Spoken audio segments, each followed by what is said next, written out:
Picture yourself walking through the corridors of the Vatican at midnight. The marble floors echo with each footstep. Ancient tapestries hang in shadows that seem to breathe with secrets. Somewhere in these halls, behind doors marked with seals you've never seen, lies a story so dangerous that it has been buried for 7 centuries. Tonight, we're going to uncover that story, the one about the Knights Templar that the Vatican never wanted told. You've heard fragments before: warriors in white cloaks, crusaders with red crosses, men who built an empire of gold and mystery. But what you haven't heard is why they were really destroyed. What you haven't been told is what they discovered beneath the Temple Mount in Jerusalem. And what you definitely don't know is how that discovery threatened to unravel the very foundation of Christian doctrine itself. This isn't just another tale of medieval knights. This is a story about power, about secrets, and about a truth so explosive that it required the combined force of kings and popes to silence it forever. Or so they thought. Because after 700 years of carefully constructed silence, the evidence is beginning to surface again. Documents are emerging from archives. Symbols are being decoded. And the picture they paint is nothing like what you learned in history class. Let me take you back to the year 1118. The Holy Land is a powder keg of religious tension. Christian pilgrims journey to Jerusalem in growing numbers, but the roads are treacherous. Bandits lurk in every shadow. Saracen raiders strike without warning. It's into this chaos that 9 French knights step forward with a bold proposal. They will protect the pilgrims. They will guard the holy sites. They will serve God with sword and shield. Their leader is Hugh de Payens, a man whose name history has barely remembered, but whose actions would change the course of Western civilization. These 9 knights approach King Baldwin II of Jerusalem with their offer. The king, desperate for reliable military support, grants them something extraordinary. He gives them quarters in the most sacred location in all of Jerusalem, the Temple Mount, the very spot where Solomon's temple once stood. Now here's where the official story starts to crack. 9 knights to protect thousands of pilgrims across hundreds of miles of hostile territory. The math doesn't add up. These weren't just any knights either. They were connected to powerful families back in France. Families with influence. Families with resources. Families with secrets. For 9 years, these knights remained in Jerusalem. 9 years of supposed pilgrim protection. But here's what the chronicles don't tell you. For those 9 years, they weren't patrolling roads or escorting travelers. They were digging, deep beneath the Temple Mount, in chambers that hadn't seen daylight since the destruction of Solomon's temple over 1,000 years earlier. The Knights Templar were searching for something. What were they looking for? The official records are suspiciously silent. Church documents from the period mention their activities in vague terms. Papal bulls speak of their holy mission without specifying details. It's as if someone deliberately obscured their true purpose from the very beginning. But fragments of evidence remain. Ancient maps, architectural surveys, references in coded letters between monasteries. Archaeological evidence suggests they found something. Multiple chambers were excavated beneath the Temple Mount during their occupation. Stone passages were carved, sealed rooms were opened, and then, after 9 years of careful, methodical digging, everything changed. The Knights Templar exploded onto the European stage with wealth and influence that defied explanation. Within decades, they had become the most powerful organization in Christendom. They built castles across Europe and the Holy Land. They established the first international banking system. They commanded fleets of ships and armies of knights. Kings borrowed money from them. Popes granted them unprecedented privileges. They answered to no earthly authority except the Pope himself, and even that relationship was complicated. But here's the mystery that has puzzled historians for centuries. Where did this wealth come from? How did 9 knights become the richest organization in Europe? The official explanation is donations from pious nobles, gifts from grateful pilgrims, profits from wise investments. Yet the scale and speed of their accumulation suggests something far more significant. Some scholars believe they found treasure beneath the Temple Mount, gold and silver from Solomon's legendary mines, precious artifacts from the First Temple, the Ark of the Covenant itself. But others suspect something even more valuable, something that gave them power beyond material wealth. Knowledge, dangerous knowledge. You see, the Temple Mount wasn't just any archaeological site, it was the epicenter of three major religions. Beneath its stones lay the accumulated wisdom and secrets of centuries, ancient scrolls, lost gospels, documents that predated the official Christian canon. And if the Knights Templar found such materials, they would have possessed information that could challenge the very foundations of established doctrine. Consider their rapid rise to power through a different lens. What if their influence wasn't built on gold, but on leverage? What if they possessed documents or artifacts that made kings nervous and popes cooperative? What if their true treasure wasn't material wealth, but dangerous truths about the origins of Christianity itself? The evidence for this theory is circumstantial but compelling. The Templars developed unusual rituals. They were accused of worshipping strange idols. They maintained mysterious initiation ceremonies that no outsider ever witnessed. Their theology seemed to diverge from Orthodox Christianity in subtle but significant ways. They showed unusual reverence for John the Baptist. They displayed symbols that appeared more Gnostic than Catholic. They spoke of hidden wisdom and secret knowledge. For 2 centuries, this arrangement held. The Knights Templar grew in power and influence while maintaining their silence about whatever they had discovered.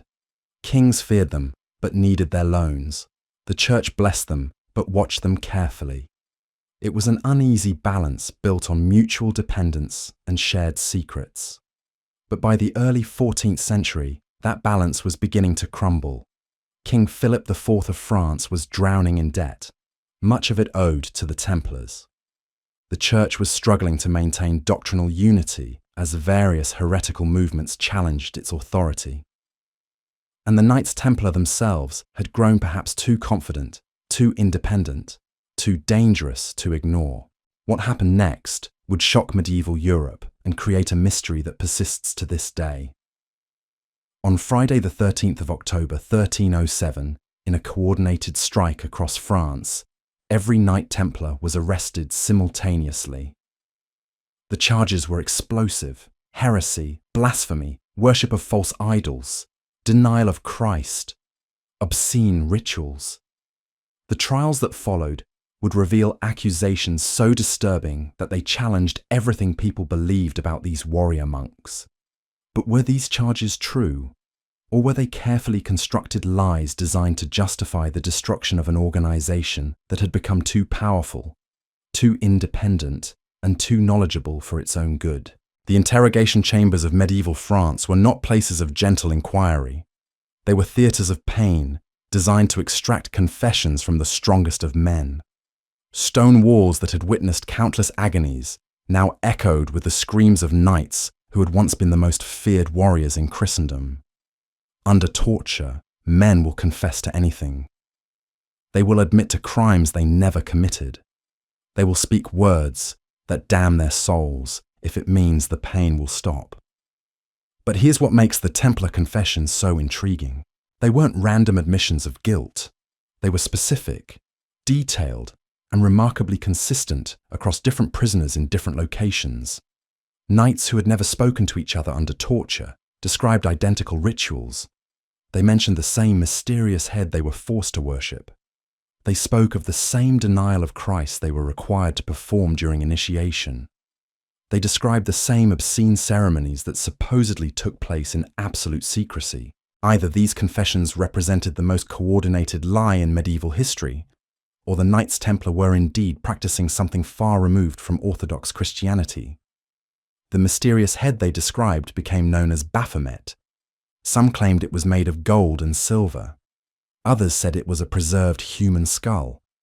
A few described it as having multiple faces or the ability to speak, but all agreed on one thing. This head was central to their secret rituals, and it represented knowledge that predated Christian doctrine. Modern scholars have proposed various theories about Baphomet. Some suggest it was a corruption of the name Muhammad, representing the Islamic influences the Templars encountered in the Holy Land. Others believe it derived from the Greek words meaning baptism, of wisdom. But perhaps the most intriguing theory connects Baphomet to the ancient Gnostic tradition of preserved heads that contained divine knowledge. Heads that could speak truths too dangerous for the living to utter aloud. The Templars also confessed to spitting on the cross during their initiation ceremonies. This accusation seemed particularly damning to medieval audiences.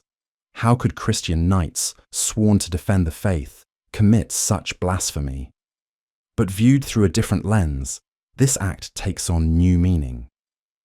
What if the Templars had discovered evidence that challenged the traditional understanding of Christ's crucifixion?